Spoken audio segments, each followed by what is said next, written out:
Assalamualaikum warahmatullahi wabarakatuh dan salam sejahtera. Ini merupakan video penerangan kami GWCP 1042 penulisan akademik iaitu analisis artikel, dan nama pensyarah kami ialah Dr. Hajarul Bahti binti Zakaria. Kami terdiri daripada dua orang ahli kumpulan, iaitu saya Raja Muhammad Aiman bin Raja Amran dan rakan saya Muhammad Zikri bin Syafiza. Tajuk artikel yang kami pilih ialah Lakuan Tutur Terima Kasih, Strategi Pragmatik yang digunakan dalam kalangan generasi Z Melayu, yang ditulis oleh Mas Lida Yusof, Rosmadi Baharudin, Salinah Jaafar dan Karim Harun. Konsep yang pertama ialah keutuhan wacana. Definisi wacana. Wacana merujuk kepada satuan bahasa yang lebih besar daripada ayat atau klosa yang menunjukkan hubungan dan kesinambungan makna. Ia bukan sekadar satu ayat, tetapi satu keseluruhan yang terbentuk melalui gabungan ayat-ayat atau unsur-unsur bahasa yang mempunyai kohesi, kesinambungan bentuk dan koherensi, iaitu kesinambungan makna. Seterusnya, ciri-ciri wacana. Terdapat 4 ciri wacana. Yang pertama ialah kohesi. Kohesi ialah hubungan yang menyatukan unsur-unsur bahasa seperti perkataan, frasa atau ayat dalam sesebuah wacana. Yang kedua, mencipta keserasian antara elemen-elemen wacana, menjadikan teks atau percakapan lebih bersatu dan mudah difahami. Yang ketiga pula ialah memastikan kesinambungan dalam wacana melalui elemen-elemen seperti kata hubung, kata rujukan dan pengulangan. Ciri yang kedua pula ialah koheren. Koheren ini merujuk kepada kesinambungan idea dalam wacana yang menjadikan teks tersebut mempunyai makna yang jelas. Yang kedua ialah kesinambungan idea adalah elemen penting dalam pembinaan wacana, kerana sesuatu teks hanya dianggap sebagai wacana jika ia membawa makna yang bermakna. Ciri yang ketiga ialah tujuan sesuatu wacana. Wacana dihasilkan dengan tujuan mencetuskan interaksi komunikatif, iaitu komunikasi antara penutur dan pendengar serta komunikasi antara penulis dan pembaca. Kedua-dua bentuk komunikasi ini melibatkan komunikasi lisan atau komunikasi bertulis. Seterusnya, tujuan utama yang menjadi panduan dalam menentukan gaya penulisan, bahasa yang digunakan dan isi kandungan yang disampaikan adalah wacana untuk berkongsi penemuan, rumusan, teknik atau inovasi dari kajian yang telah dilakukan. Ciri yang terakhir ialah penerima oleh pendengar atau pembaca. Penerimaan seseorang dianggap tinggi apabila pendengar atau pembaca sepenuhnya memahami wacana yang disampaikan, baik secara lisan maupun tulisan. Oleh itu, penerimaan yang tinggi terjadi apabila tujuan wacana yang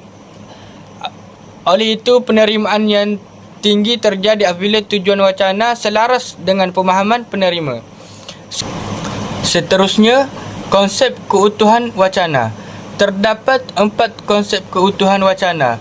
Yang pertama ialah keutuhan semantik. Keutuhan semantik ini terbahagi kepada 2, iaitu hubungan semantik di antara bahagian-bahagian wacana dan hubungan semantik dari konteks atau latar wacana. Hubungan semantik di antara bahagian-bahagian ini pula terbahagi kepada 5, iaitu hubungan sebab dan akibat, hubungan sebab dan tujuan, hubungan sebab dan hasil, hubungan latar dan kesimpulan, dan hubungan memperkuat isi. Hubungan semantik dari konteks atau latar wacana pula terbahagi kepada 3, iaitu kesatuan tajuk atau topik, hubungan sosial antara penutur dan pendengar, dan laras bahasa yang bersesuaian. Konsep yang kedua pula ialah keutuhan fonologi. Hubungan dari aspek keutuhan fonologi boleh dilihat dari segi hentian suara, nada suara dan intonasi suara. Unsur-unsur paralinguistik membantu pemahaman tentang sesuatu wacana. Konsep yang ketiga pula ialah keutuhan leksikal. Terdapat 7 keutuhan leksikal, iaitu antonim, sinonim, hiponim, homonim, pengulangan kata yang sama, kolokasi dan unsur bersambut. Yang keempat pula ialah keutuhan gramatikal.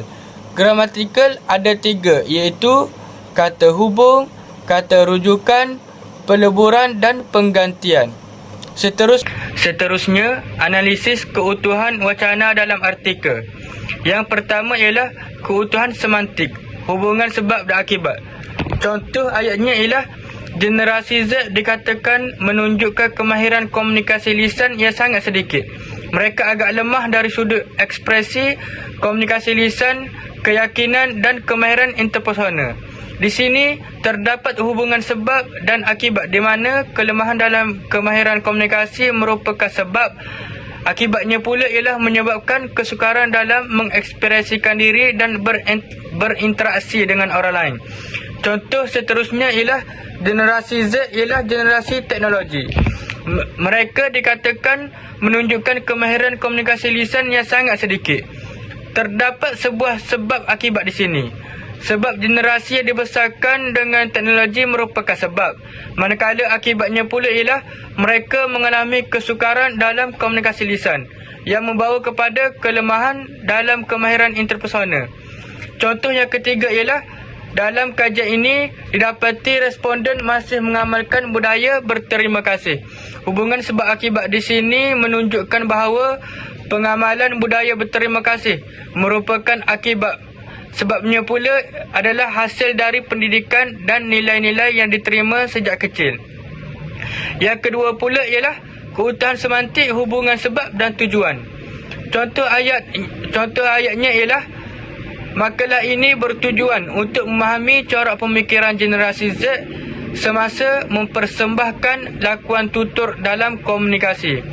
Tindakan kajian merupakan sebab. Tujuannya pula adalah untuk mendapatkan pemahaman lebih mendalam mengenai cara generasi Z berkomunikasi yang akan membantu meningkatkan interaksi sosial.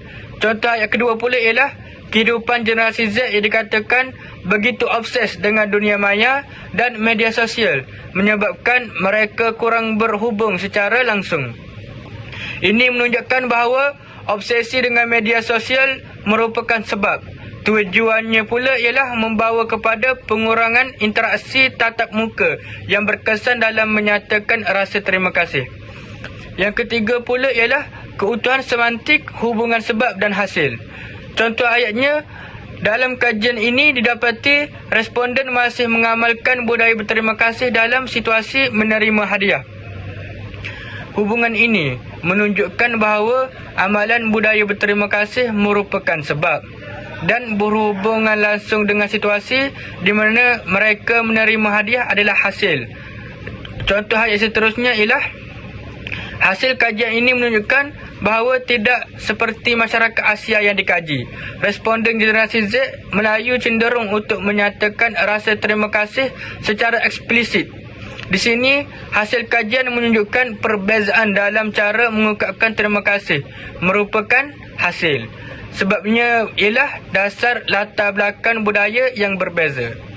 Yang keempat pula ialah keutuhan semantik, hubungan latar dan kesimpulan. Contoh ayatnya ialah dalam kebanyakan masyarakat menyatakan rasa terima kasih dengan betul mempunyai nilai sosial yang penting, iaitu menjaga muka yang positif terhadap penyumbang. Dalam ayat ini, latar mengenai kepentingan sosial menyatakan terima kasih membawa kepada kesimpulan mengenai bagaimana tindakan tersebut dapat menjaga hubungan baik dengan orang lain. Contoh seterusnya ialah rasa terima kasih boleh berlaku di mana-mana dalam kehidupan sosial kita. Latar belakang tentang situasi sosial yang berbeza membawa kepada kesimpulan bahawa mengucapkan terima kasih adalah sesuatu yang penting dalam menjaga hubungan interpersonal. Contoh yang ketiga ialah, namun begitu, kebanyakan masyarakat hari ini, khususnya generasi muda, dikatakan agak sukar mengungkapkan ucapan terima kasih Latar belakang mengenai kesukaran generasi muda dalam mengungkapkan terima kasih membawa kepada kesimpulan tentang perubahan nilai dan norma sosial yang dihadapi oleh masyarakat sekarang. Yang kelima pula ialah keutuhan semantik hubungan memperkuat isi. Contoh ayatnya ialah ungkapkan terima kasih adalah salah satu daripada beberapa fungsi sosial berbahasa yang secara eksplisit diajarkan kepada anak-anak. Hubungan ini memperkuatkan isi dengan menegaskan bahawa mengungkapkan terima kasih adalah aspek penting dalam pendidikan sosial dan komunikasi yang diajarkan sejak kecil. Contoh kedua pula ialah sebagai contoh kajian PAM 2013 dalam Marian Farinia dan Hibakusai 2015 meneliti kesan jarak sosial terhadap lakuan mengungkapkan terima kasih dalam kalangan penutur Vietnam. Contoh ini memperkuatkan isi bahawa lakuan mengucapkan terima kasih berbeza berdasarkan konteks sosial, menunjukkan bahawa pengucapan terima kasih juga dipengaruhi oleh jarak sosial. Contoh yang ketiga pula ialah responden generasi Z juga mengungkapkan respons mereka dalam bentuk perkataan bahasa Inggeris seperti thank you dan bahasa Arab seperti alhamdulillah. Ini memperkuatkan idea bahawa generasi Z mengadaptasi pelbagai ungkapan terima kasih, menunjukkan mereka tetap menghargai nilai dalam pelbagai konteks budaya. Yang keenam ialah keutuhan semantik kesatuan tajuk atau topik.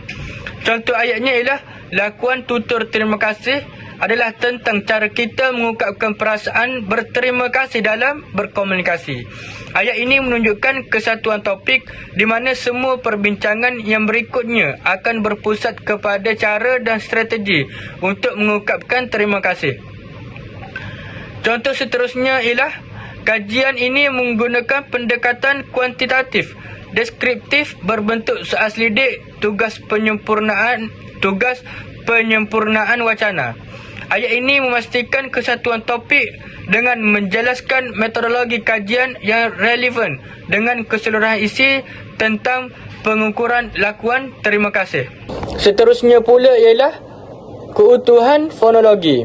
Konsep keutuhan fonologi merujuk kepada aspek keselaraan dan kesinambungan fonologi dalam wacana yang memastikan bahawa mesej yang disampaikan melalui pertuturan atau tulisan dapat difahami dengan jelas dan tepat.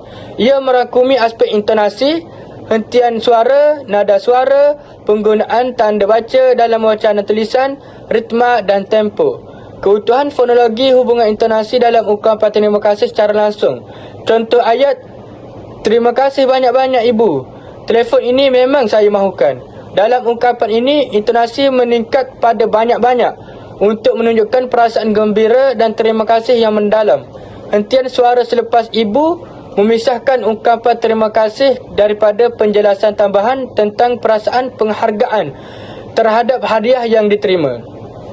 Seterusnya ialah intonasi untuk menyampaikan emosi. Contoh ayat ialah syukur alhamdulillah, terima kasih kerana menolong saya. Nada suara pada perkataan syukur alhamdulillah lebih tinggi dan diikuti dengan hentian suara sebelum terima kasih untuk memisahkan ungkapan syukur kepada Tuhan dengan ucapan terima kasih kepada orang lain. Intonasi meningkat pada alhamdulillah, menekankan rasa syukur yang mendalam. Akhir sekali, intonasi dan hentian suara dalam ucapan rasmi. Contohnya, terima kasih Tuan, saya amat menghargai bantuan ini. Hentian suara selepas terima kasih memisahkan penghargaan awal daripada pujian yang lebih formal. Nada suara yang tenang dan menurun pada Tuan menunjukkan rasa hormat yang mendalam, diikuti dengan intonasi menurun pada amat menghargai untuk menunjukkan kesungguhan dan penghargaan. Terima kasih diucapkan kepada Raja Muhammad Aiman atas pembentangan yang diberikan tadi. Bismillahirrahmanirrahim. Assalamualaikum warahmatullahi wabarakatuh. Nama saya Muhammad Zikri bin Muhammad Syafiza. Jadi hari ini kita akan membentangkan tentang keutuhan wacana, iaitu sambungan daripada Raja tadi, iaitu keutuhan wacana, keutuhan leksikal dan keutuhan gramatikal, dan juga kita akan masuk kepada kejelasan wacana sedikit. Jadi tajuk sambungan daripada Raja Iman tadi ialah keutuhan leksikal. Apa itu keutuhan leksikal? Keutuhan leksikal merupakan pemilihan dan penggunaan perkataan yang sesuai dengan makna yang ingin disampaikan. Mari kita lihat dengan lebih mendalam tentang keutuhan leksikal. Yang pertama ialah antonim. Apa itu antonim? Antonim ini merupakan kata yang berlawanan maknanya dengan kata lain. Sebagai contoh, perkataan kecil. Jadi perkataan lawannya atau antonimnya ialah besar. Mari kita lihat pula ayat antonim yang ada dalam artikel yang telah saya kaji. Ayat pertama ialah generasi Z lebih cenderung untuk menyatakan rasa terima kasih secara langsung berbanding secara tidak langsung. Bagaimana ayat ini boleh menjadi antonim? Sebagai penjelasannya, penggunaan perkataan langsung dan tidak langsung adalah contoh antonim yang digunakan untuk menunjukkan perbezaan cara pengungkapan terima kasih. Keutuhan wacana yang seterusnya yang akan kita lihat ialah sinonim. Apa itu sinonim? Sinonim merupakan kata yang mempunyai maksud yang sama atau hampir sama. Mari kita lihat ayat yang telah saya temui berdasarkan artikel yang telah saya kaji. Ayat yang pertama ialah responden menggunakan ungkapan terima kasih sebagai tanda penghargaan dan rasa terhutang budi. Apakah perkataan yang sinonim yang ada dalam ayat ini? Sinonim yang ada dalam ayat ini ialah perkataan penghargaan dan juga rasa terhutang budi. Hal ini demikian kerana kedua-duanya merujuk kepada perasaan yang sama, iaitu rasa terima kasih. Selain itu, keutuhan wacana yang akan kita lihat lagi ialah keutuhan leksikal hiponim. Apa boleh hiponim? Biar saya terangkan. Hiponim ini merujuk kepada kata yang maknanya terangkum dalam makna yang lain. Sebagai contoh mudah yang dapat saya berikan di sini ialah kambing, lembu dan rusa adalah hiponim daripada binatang. Mari kita lihat pula perkataan-perkataan hiponim berdasarkan ayat yang ada dalam artikel yang telah saya kaji. Ayat yang pertama yang dapat kita lihat di sini ialah generasi Z menyatakan rasa terima kasih dalam pelbagai situasi seperti menerima hadiah, pertolongan, ganjaran dan perkhidmatan. Apakah perkataan-perkataan hiponim yang dapat kita lihat dalam ayat ini? Perkataan-perkataan hiponim yang ada dalam ayat ini ialah hadiah, pertolongan, ganjaran dan perkhidmatan. Hal ini adalah kerana perkataan ini merujuk kepada hiponim terhadap kategori situasi yang memerlukan rasa terima kasih. Hal ini dikatakan demikian juga kerana kesemuanya termasuk dalam kategori situasi di mana ianya merupakan ungkapan terima kasih yang diberikan. Seterusnya, keutuhan wacana lain yang akan kita bincangkan ialah keutuhan leksikal homonim. Apakah itu homonim? Homonim ialah perkataan yang sama bunyi atau ejaannya dengan perkataan lain tetapi berbeza maknanya. Menurut S. Dedeson, Dewan Bahasa, Jun 1997, homonim lazimnya diartikan sebagai perkataan yang mempunyai bentuk dan bunyi yang sama tetapi mendukung makna yang berbeza. Sebagai contoh mudah yang dapat saya berikan ialah haus, di mana perkataan ini boleh dirujuk atau dimaknakan sebagai terasa kering, tekak ataupun dahaga. Dan perkataan ini juga boleh dirujuk sebagai berkurangan besarnya, berkurangnya ketebalan akibat daripada gosokan. Mari kita lihat perkataan homonim yang terdapat dalam ayat yang yang saya berikan berdasarkan artikel yang telah dikaji.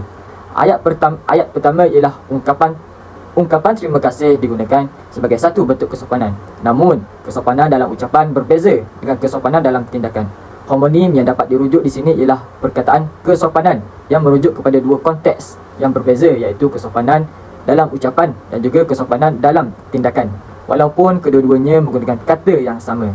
Di samping itu, keutuhan wacana yang seterusnya yang akan kita lihat di sini ialah keutuhan leksikal pengulangan kata yang sama. Pengulangan kata yang sama membawa maksud setiap kata diulang secara penuh tanpa melakukan sebarang perubahan. Sebagai contoh yang dapat saya berikan ialah ibu sangat menyayangi anak-anaknya. Ayah juga selalu menyayangi anak-anaknya. Nenek yang berada di kampung amat menyayangi cucu-cucunya yang jauh di mata. Di sini kita dapat melihat bahawa berlaku pengulangan secara penuh bagi perkataan menyayangi berdasarkan ayat contoh yang telah diberikan. Mari kita lihat pula dan kita bincangkan ayat lain yang mempunyai pengulangan kata yang sama berdasarkan artikel yang telah dikaji. Ayat pertama yang dapat kita bincangkan bersama ialah terima kasih diucapkan kepada ibu bapa, terima kasih diucapkan kepada rakan-rakan dan terima kasih kepada guru-guru. Apa yang kita dapat lihat di sini ialah berlaku pengulangan kata iaitu terima kasih. Perkataan ini digunakan untuk memperkuatkan perasaan penghargaan yang diucapkan kepada beberapa pihak. Keutuhan wacana lain yang akan kita bincangkan, keutuhan leksikal kolokasi. Apa itu kolokasi? Kolokasi merujuk kepada hubungan, kedudukan atau kewujudan antara satu perkataan dengan yang lain dalam satu susunan. Untuk lebih difahami, kolokasi ialah dua perkataan atau lebih yang masing-masing merupakan perkataan tersendiri, akan tetapi kebiasaannya dikaitkan antara satu sama lain. Contoh ayat yang dapat saya berikan di sini ialah pembalakan haram itu menggugat habitat flora dan fauna. Banyak haiwan liar seperti harimau, gajah, badak sumbu dan lain-lain kehilangan tempat tinggal. Kolokasi di sini dapat dirujuk kepada flora dan fauna. Flora dan fauna membawa maksud yang berbeza, akan tetapi flora dan fauna ini selalu berkait sehingga ada yang menganggapnya membawa satu makna. Berdasarkan artikel yang telah saya kaji, saya akan memberikan contoh ayat berdasarkan artikel tersebut. Ayat pertama yang akan saya berikan di sini ialah terima kasih banyak atas pertolongan anda. Tanpa bantuan anda, saya tidak akan berjaya. Apakah kolokasi yang terdapat dalam ayat ini? Kolokasi yang dapat dilihat di sini ialah berlakunya gabungan terima kasih dan banyak serta pertolongan dan bantuan. Hal ini dikatakan demikian kerana kedua-dua pasangan perkataan ini sering digunakan bersama untuk menyampaikan makna yang lebih kuat dan juga makna yang tersendiri. Ayat seterusnya iaitu ayat yang kedua yang akan kita bincangkan di sini ialah mereka menyampaikan ucapan terima kasih yang tulus dan ikhlas. Bagaimanakah pula ayat ini dapat menjadi kolokasi? Kolokasi yang terdapat dalam ayat ini ialah perkataan tulus dan ikhlas. Perkataan ini juga sering digunakan bersama bagi menggambarkan keikhlasan dalam menyatakan rasa terima kasih. Baiklah, keutuhan wacana bagi keutuhan leksikal yang terakhir dapat kita lihat melalui keutuhan leksikal unsur bersambut. Unsur bersambut ini dapat kita lihat melalui contoh ayat seperti ini. Guru mengemukakan soalan manakala pelajar memberikan jawapan. Dapat kita lihat di sini bahawa unsur yang diberikan di sini ialah mengemukakan dapat disambut dengan perkataan memberikan.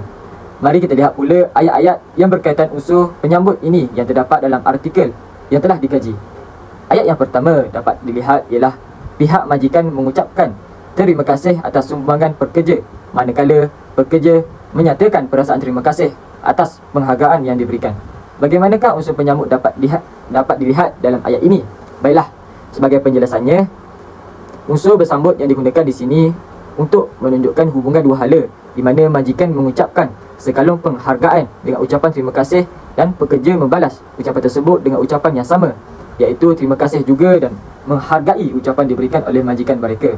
Perkara sebeginilah yang menggambarkan interaksi yang bersambut. Baiklah, tamatlah sudah perbincangan kita tentang keutuhan wacana bagi keutuhan leksikal. Sekarang kita sambung lagi dengan keutuhan wacana yang berikutnya, dan ini merupakan keutuhan wacana yang terakhir yang akan dibincangkan, iaitu keutuhan gramatikal. Apa yang dimaksudkan dengan keutuhan gramatikal ini? Keutuhan gramatikal dapat dikaitkan dengan wacana berkualiti, mesti memperlihatkan hubungan berdasarkan binaan tata bahasa dan ianya dapat dilihat daripada penggunaan penanda gramatis. Atau dengan lebih mudah lagi, keutuhan gramatikal ini merupakan hubungan wacana yang berkaitan tata bahasa. Terdapat pelbagai kriteria keutuhan gramatikal ini, seperti pertama, kata hubung yang berfungsi sebagai penghuraian, pengembangan idea dan penambahan.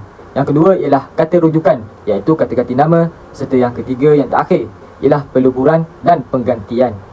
Mari kita lihat secara lebih mendalam tentang keutuhan gramatikal ini.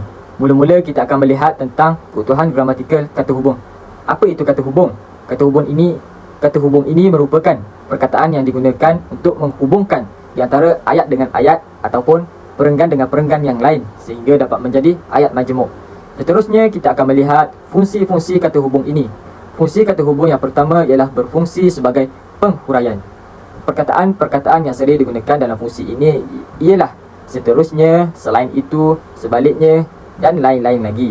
Mari sama-sama kita lihat ayat-ayat ini yang berdasarkan artikel yang telah saya kaji supaya kita lebih memahami tentang fungsi ini. Ayat yang pertama ialah generasi Z mengucapkan terima kasih secara digital, atau sebaliknya generasi terdahulu lebih cenderung mengucapkan terima kasih secara lisan. Apakah kata hubung yang digunakan dalam ayat ini? Kata hubung yang digunakan dalam ayat ini ialah perkataan sebaliknya.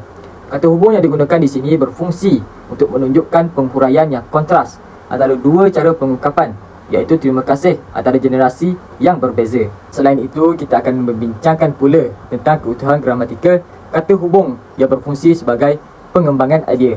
Fungsi ini adalah untuk mengembangkan lagi sesuatu ayat. Terdapat pelbagai perkataan yang digunakan dalam fungsi ini. Sebagai contohnya, seperti, dan, tetapi, serta lain-lain lagi. Sekarang kita akan melihat ayat-ayat ini berdasarkan artikel yang telah saya kaji. Ayat pertama ialah responden sering mengucapkan terima kasih dalam situasi menerima bantuan, dan mereka juga menggunakan ungkapan itu dalam situasi sosial yang lain. Apakah kata hubung yang digunakan dalam ayat ini? Kata hubung yang digunakan dalam ayat ini ialah perkataan dan. Sebagai penjelasan yang lebih lanjut, kata hubung dan digunakan bagi menghubungkan dua idea yang berkaitan.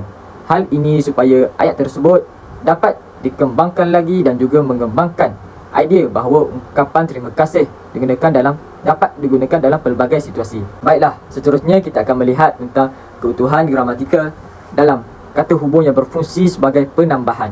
Penambahan ini adalah untuk memberikan maklumat terhadap sesuatu perkara. Kata hubung yang digunakan dalam fungsi ini ialah sebelum, selepas, kemudian dan lain-lain lagi. Baiklah, sekarang kita akan melihat ayat-ayat berdasarkan artikel yang telah saya kaji. Ayat pertama yang akan kita lihat ialah pada mulanya responden hanya menggunakan emoji untuk menyatakan terima kasih. Selepas itu, mereka mulai menggunakan perkataan secara lebih formal. Apakah kata hubung yang digunakan dalam ayat ini? Kata hubung yang digunakan dalam ayat ini ialah selepas itu. Saya akan memberikan penjelasan yang lebih lanjut. Kata hubung selepas itu menunjukkan kesinambungan tindakan dari segi masa, ianya di mana responden telah meningkatkan cara mereka menyatakan terima kasih selepas waktu-waktu yang tertentu. Selain itu, kita juga akan membincangkan tentang keutuhan gramatikal lain, iaitu kata rujukan.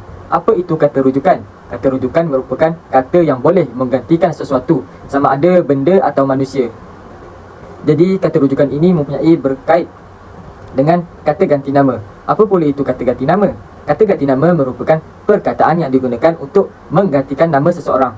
Kata ganti nama sebenarnya terbahagi kepada tiga, iaitu kata ganti nama diri pertama, kata ganti nama diri kedua dan kata ganti nama diri ketiga.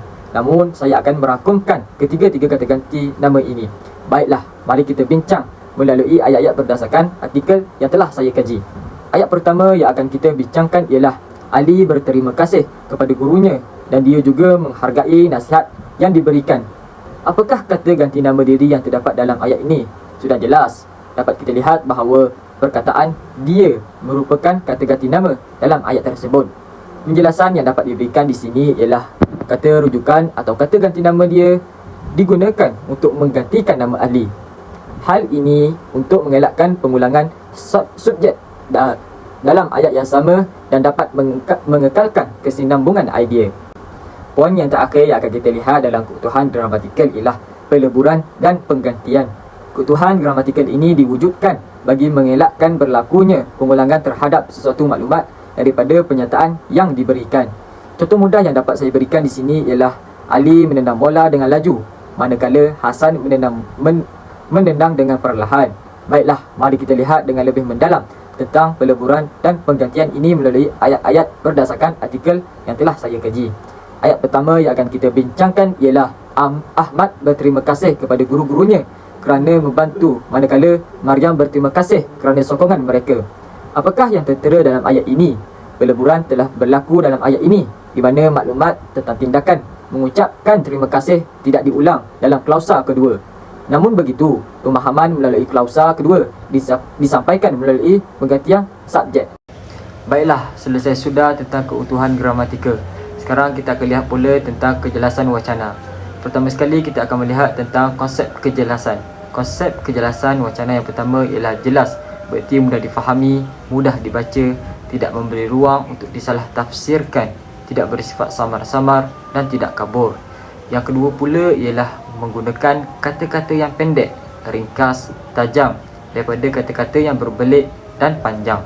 Apabila berlakunya perkataan yang berbelit-belit dan terlalu panjang akan menyebabkan tulisan itu sukar difahami dan hilang tumpuan pembaca. Contoh ayat kejelasan wacana berdasarkan artikel ialah kami sangat berterima kasih atas masa dan usaha yang anda luangkan untuk membantu kami. Ayat ini sangat jelas dan langsung menyatakan perhargaan tanpa elemen yang berbelit-belit.